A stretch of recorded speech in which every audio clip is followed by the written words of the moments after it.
विष्णु कुमार मुनि की कथा। विष्णु कुमार मुनि की कथा कथा अनंत सुख प्रदान करने वाले जिन भगवान जिनवाणी और जैन साधुओं को नमस्कार कर में वात्सल्य अंग के पालन करने वाले श्री विष्णु कुमार मुनिराज की कथा लिखता हूँ। अवंती देश के अंतर्गत उज्जैनी बहुत सुंदर और प्रसिद्ध नगरी है। जिस समय का यह उपाख्यान है उस समय उसके राजा श्रीवर्मा थे। वे बड़े धर्मात्मा थे, सब शास्त्रों के अच्छे विद्वान थे, विचारशील थे और अच्छे शूरवीर थे। वे दुराचारियों को उचित दंड देते और प्रजा का नीति के साथ पालन करते। प्रजा उनकी बड़ी भक्त थी। उनकी महारानी का नाम था श्रीमती। वह भी विदुषी थी। उस समय की स्त्रियों में वह प्रधान सुंदरी समझी जाती थी। उसका हृदय बड़ा दयालु था। वह जिसे दुखी देखती फिर उसका दुख दूर करने के लिए जी जान से प्रयत्न करती। महारानी को सारी प्रजा देवी समझती थी। श्रीवर्मा के राजमंत्री 4 थे। उनके नाम थे बलि, बृहस्पति, प्रहलाद और नमुची। ये चारों ही धर्म के कट्टर शत्रु थे। इन पापी मंत्रियों से युक्त राजा ऐसे जान पड़ते थे मानो जहरीले सर्प से युक्त जैसे चंदन का वृक्ष हो। एक दिन ज्ञानी अकंपनाचार्य देश विदेशों में पर्यटन कर भव्य पुरुषों को धर्मरूपी अमृत से सुखी करते हुए उज्जैनी में आए। उनके साथ 700 मुनियों का बड़ा भारी संघ था। वे शहर के बाहर एक पवित्र स्थान में ठहरे। अकंपनाचार्य को निमित्त ज्ञान से उज्जैनी की स्थिति अनिष्ट कर जान पड़ी। इसलिए उन्होंने सारे संघ से कह दिया कि देखो, राजा वगैरह कोई आवे पर आप लोग उनसे वाद विवाद न कीजिएगा, नहीं तो सारा संघ बड़े कष्ट में पड़ जाएगा, उस पर घोर उपसर्ग आएगा। गुरु की हितकर आज्ञा स्वीकार कर सब मुनि मौन के साथ ध्यान करने लगे। सच है, शिष्यास्तेत्र प्रशस्यन्ते ये कुर्वन्ति गुरोर्वचा प्रीतितो विन्योपेता भवन्त्यन्ये कुपुत्रवत्। ब्रह्मा नेमिदत्त अर्थात शिष्य वे ही प्रशंसा के पात्र हैं जो विनय और प्रेम के साथ अपने गुरु की आज्ञा का पालन करते हैं। इसके विपरीत चलने वाले कुपुत्र के समान निंदा के पात्र हैं। अकंपनाचार्य के आने का समाचार शहर के लोगों को मालूम हुए। वे पूजा द्रव्य लेकर बड़े भक्ति के साथ आचार्य की वंदना को जाने लगे। आज एकाएक अपने शहर में आनंद की धूमधाम देखकर महल पर बैठे हुए श्रीवर्मा ने मंत्रियों से पूछा, ये सब लोग आज ऐसे सज-धज कर कहाँ जा रहे हैं? उत्तर में मंत्रियों ने कहा, महाराज सुना जाता है कि अपने शहर में नंगे जैन साधु आए हुए हैं। ये सब उनकी पूजा के लिए जा रहे हैं। राजा ने प्रसन्नता के साथ कहा, तब तो हमें भी चलकर उनके दर्शन करना चाहिए। वे महापुरुष होंगे। यह विचार कर राजा भी मंत्रियों के साथ आचार्य के दर्शन करने को गए। उन्हें आत्मध्यान में लीन देखकर वे बहुत प्रसन्न हुए। उन्होंने क्रम से एक एक मुनि को भक्तिपूर्वक नमस्कार किया। सब मुनि अपने आचार्य की आज्ञानुसार मौन रहे। किसी ने भी उन्हें धर्म वृद्धि नहीं दी। राजा उनकी वंदना कर वापस महल लौट चले। लौटते समय मंत्रियों ने उनसे कहा, महाराज, देखे साधुओं को, बेचारे बोलना तक भी नहीं जानते, सब नितांत मूर्ख हैं। यही तो कारण है कि सब मौनी बैठे हुए हैं। उन्हें देखकर सर्वसाधारण तो यह समझेंगे कि ये सब आत्मध्यान कर रहे हैं, बड़े तपस्वी हैं। पर यह इनका ढोंग है। अपनी सब पोल न खुल जाए, इसलिए उन्होंने लोगों को धोखा देने को यह कपटजाल रचा है। महाराज, ये दाम्भिक है। इस प्रकार त्रैलोक्य पूज्य और परम शांत मुनिराजों की निंदा करते हुए ये मलिनहृदय मंत्री राजा के साथ लौटे आ रहे थे कि रास्ते में इन्हें एक मुनि मिल गए, जो कि शहर से आहार करके वन की ओर आ रहे थे। मुनि को देखकर इन पापियों ने उनकी हंसी की। महाराज, देखिए, एक बैल और पेट भरकर चला आ रहा है। मुनि ने मंत्रियों के निंदावचनों को सुन लिया। सुनकर भी उनका कर्तव्य था कि वे शांत रह जाते, पर वे निंदा न सह सके। कारण वे आहार के लिए शहर में चले गए थे, इसलिए उन्हें अपने आचार्य महाराज की आज्ञा मालूम न थी। मुनि ने यह समझकर कि इन्हें अपनी विद्या का बड़ा अभिमान है, उसे मैं चूर्ण करूंगा, कहा, तुम व्यर्थ क्यों किसी की बुराई करते हो? यदि तुम में कुछ विद्या हो, आत्मबल हो, तो मुझसे शास्त्रार्थ करो। फिर तुम्हें जान पड़ेगा कि बैल कौन है। भला वे भी तो राजमंत्री थे, उस पर भी दुष्टता उनके हृदय में कूट कूट कर भरी हुई थी। फिर वे कैसे एक अकिंचन्य साधु के वचनों को सह सकते थे? उन्होंने मुनि के साथ शास्त्रार्थ करना स्वीकार कर लिया। अभिमान में आकर उन्होंने कह तो दिया कि हम शास्त्रार्थ करेंगे, पर जब शास्त्रार्थ हुआ तब उन्हें जान पड़ा कि शास्त्रार्थ करना बच्चों का खेल नहीं है। एक ही मुनि ने अपने स्याद्वाद के बल से बात की, बात में चारों मंत्रियों को पराजित कर दिया। सच है, एक ही सूर्य सारे संसार के अंधकार को नष्ट करने के लिए समर्थ है। विजय लाभ कर श्रुतसागर मुनि अपने आचार्य के पास आए। उन्होंने रास्ते की सब घटना आचार्य से ज्यों की त्यों कह सुनाई। सुनकर आचार्य खेद के साथ बोले, हाय, तुमने बहुत ही बुरा किया। तुमने अपने हाथों से सारे संग का घात किया, जो उनसे शास्त्रार्थ किया। अस्तु, जो हुआ। अब यदि तुम सारे संग की रक्षा चाहते हो, तो पीछे जाओ और जहां मंत्रियों के साथ शास्त्रार्थ हुआ है, वहीं जाकर कायोत्सर्ग ध्यान करो। आचार्य की आज्ञा को सुनकर श्रुतसागर मुनिराज जरा भी विचलित नहीं हुए। वे संग की रक्षा के लिए उसी समय वहां से चल दिए और शास्त्रार्थ की जगह पर आकर मेरु की तरह निश्चल हो बड़े धैर्य के साथ कायोत्सर्ग ध्यान करने लगे। शास्त्रार्थ में मुनि से पराजित होकर मंत्री बड़े लज्जित हुए। अपने मान भंग का बदला चुकाने का विचार कर मुनिवध के लिए रात्रि के समय वे चारों शहर से बाहर हुए। रास्ते में श्रुतसागर मुनि ध्यान करते हुए मिले। पहले उन्होंने अपने मान भंग करने वाले ही को परलोक पहुंचा देना चाहा। उन्होंने मुनि की गर्दन काटने को अपनी तलवार को म्यान से खींचा और एक ही साथ उनका काम तमाम करने के विचार से उन पर वार करना चाहा कि इतने में मुनि के पुण्य प्रभाव से पुरदेवी ने आकर उन्हें तलवार उठाए हुए ही कील दिए। प्रातः काल होते ही बिजली की तरह सारे शहर में मंत्रियों की दुष्टता का हाल फैल गया। सब शहर उनके देखने को आया। राजा भी आए। सबने एक स्वर से उन्हें धिक्कारा। है भी तो ठीक, जो पापी लोग निरपराधों को कष्ट पहुंचाते हैं, वे इस लोक में भी घोर दुहक उठाते हैं और परलोक में नरकों के असह्य दुहक सहते हैं। राजा ने उन्हें बहुत धिक्कार कर कहा, जब तुमने मेरे सामने इन निर्दोष और संसार मात्र का उपकार करने वाले मुनियों की निंदा की थी, तब मैं तुम्हारे विश्वास पर निर्भर रहकर यह समझा था कि संभव है मुनि लोग ऐसे ही हों, पर आज मुझे तुम्हारी नीचता का ज्ञान हुआ, तुम्हारे पापी हृदय का पता लगा। तुम इन्हीं निर्दोष साधुओं की हत्या करने को आए थे न? पापियों, तुम्हारा मुख देखना भी महापाप है। तुम्हें तुम्हारे इस घोर कर्म का उपयुक्त दंड यही चाहिए था कि जैसा तुम करना चाहते थे, वही तुम्हारे लिए किया जाता। पर पापियों, तुम ब्राह्मण कुल में उत्पन्न हुए हो और तुम्हारी कितनी ही पीढ़ियां मेरे यहाँ मंत्री पद पर प्रतिष्ठा पा चुकी हैं, इसलिए उसके लिहाज से तुम्हें अभय देकर अपने नौकरों को आज्ञा करता हूँ कि वे तुम्हें गधों पर बैठाकर मेरे देश की सीमा से बाहर कर दें। राजा की आज्ञा का उसी समय पालन हुआ। चारों मंत्री देश से निकाल दिए गए।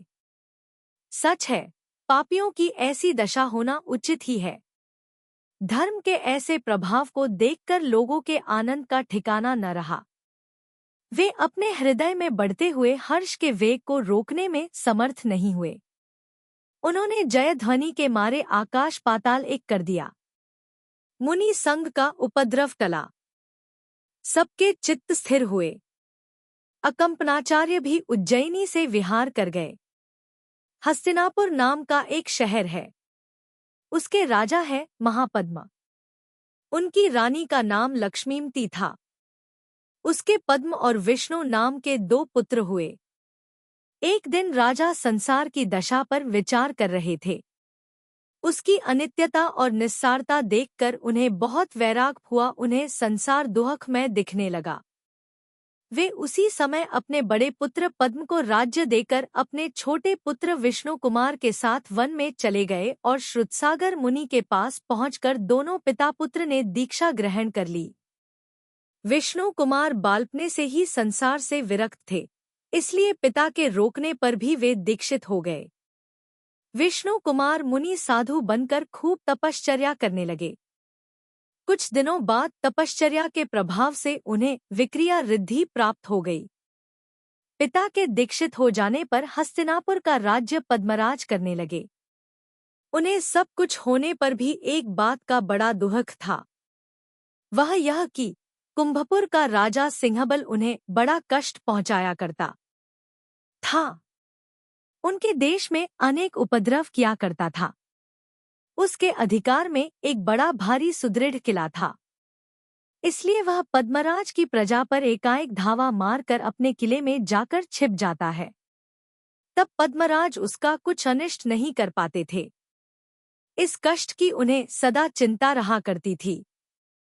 इसी समय श्रीवर्मा के चारों मंत्री उज्जैनी से निकलकर कुछ दिनों बाद हस्तिनापुर की ओर आ निकले। उन्हें किसी तरह राजा के इस दुख सूत्र का पता लग गया। वे राजा से मिले और उन्हें चिंता से निर्मुक्त करने का वचन देकर कुछ सेना के साथ सिंहबल पर जा चढ़े और अपनी बुद्धिमानी से किले को तोड़कर सिंहबल को उन्होंने बांध लिया और लाकर पद्मराज के सामने उपस्थित कर दिया। पद्मराज उनकी वीरता और बुद्धिमानी से बहुत प्रसन्न हुआ। उसने उन्हें मंत्री बनाकर कहा, तुमने मेरा उपकार किया है, तुम्हारा मैं बहुत कृतज्ञ हूँ। यद्यपि उसका प्रतिफल नहीं दिया जा सकता, तब भी तुम जो कहो वह मैं तुम्हें देने को तैयार हूँ। उत्तर में बलि नाम के मंत्री ने कहा, प्रभो, आपकी हम पर कृपा है तो हमें सब कुछ मिल चुका। इस पर भी आपका आग्रह है तो उसे हम अस्वीकार नहीं कर सकते। अभी हमें कुछ आवश्यकता नहीं है। जब समय होगा तब आपसे प्रार्थना करेंगे ही। इसी समय श्री अकंपनाचार्य अनेक देशों में विहार करते हुए और धर्मोपदेश द्वारा संसार के जीवों का हित करते हुए हस्तिनापुर के बगीचे में आकर ठहरे। सब लोग उत्सव के साथ उनकी वंदना करने को गए। अकंपनाचार्य के आने का समाचार राजमंत्रियों को मालूम हुआ। मालूम होते ही उन्हें अपने अपमान की बात याद हो आई।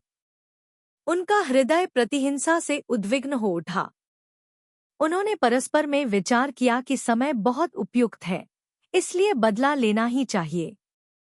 देखो न, इन्हीं दुष्टों के द्वारा अपने को कितना कष्ट उठाना पड़ा था।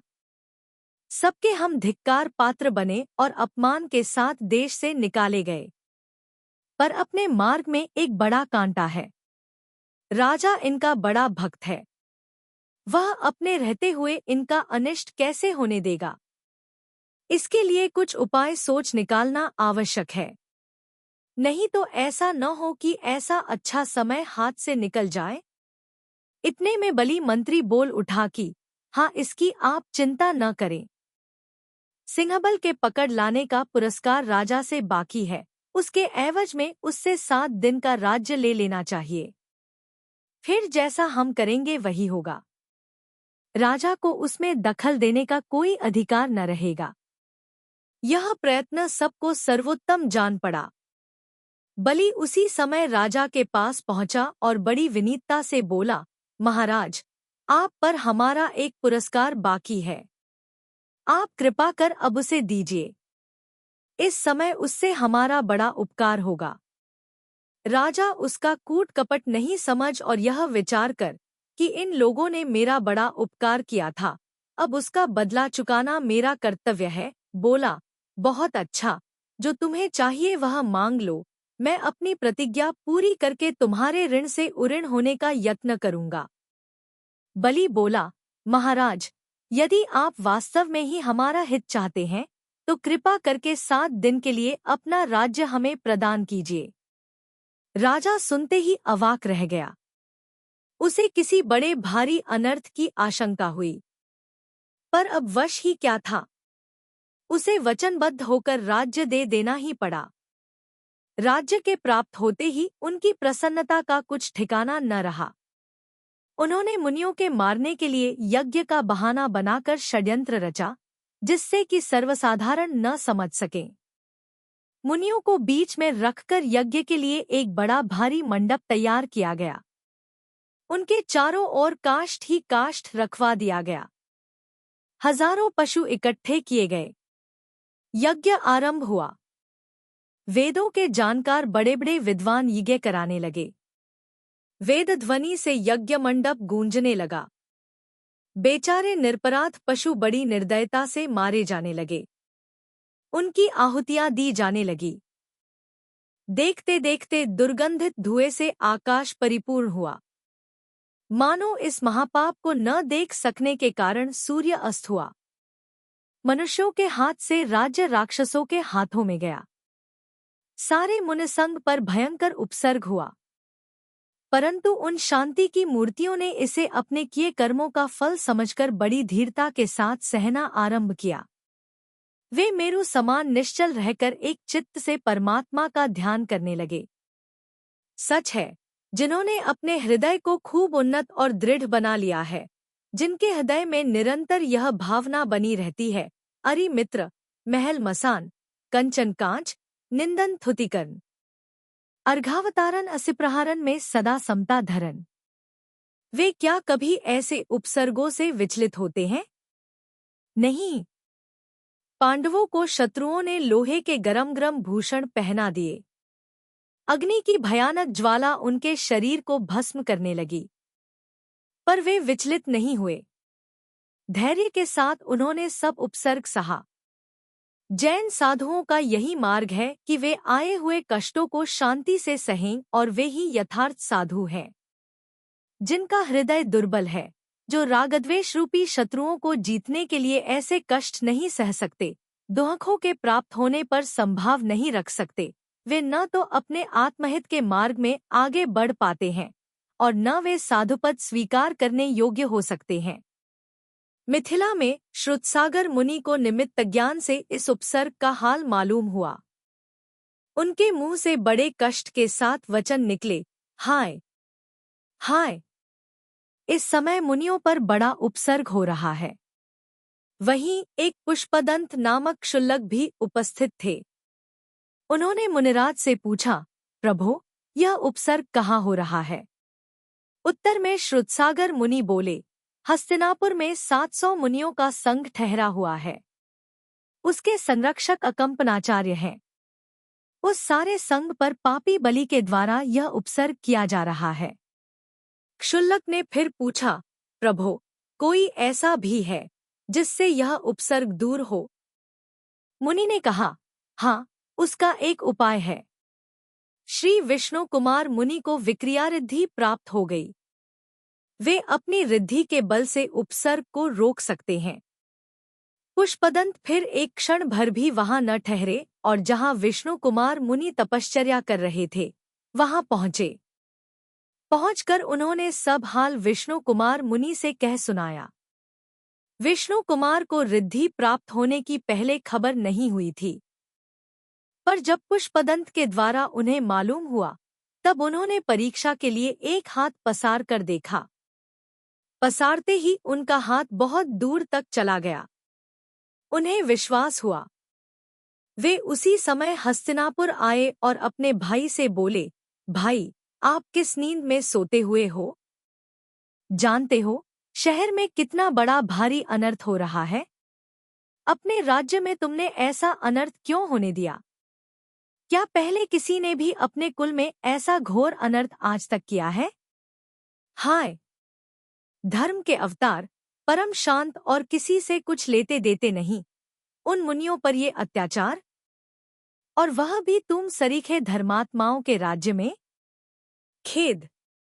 भाई, राजाओं का धर्म तो यह कहा गया है कि वे सज्जनों की धर्मात्माओं की रक्षा करें और दुष्टों को दंड दें, पर आप तो बिल्कुल इससे उल्टा कर रहे हैं। समझते हो, साधुओं का सताना ठीक नहीं। ठंडा जल भी गर्म होकर शरीर को जला डालता है। इसलिए जब तक कोई आपत्ति तुम पर न आवे, उसके पहले ही उपसर्ग की शांति करवा दीजिए। अपने भाई का उपदेश सुनकर पद्मराज बोले, मुनिराज, मैं क्या करूं?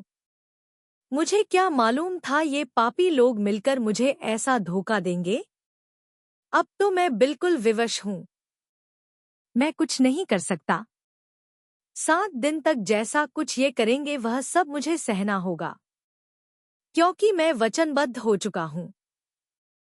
अब तो आप ही किसी उपाय द्वारा मुनियों का उपसर्ग दूर कीजिए।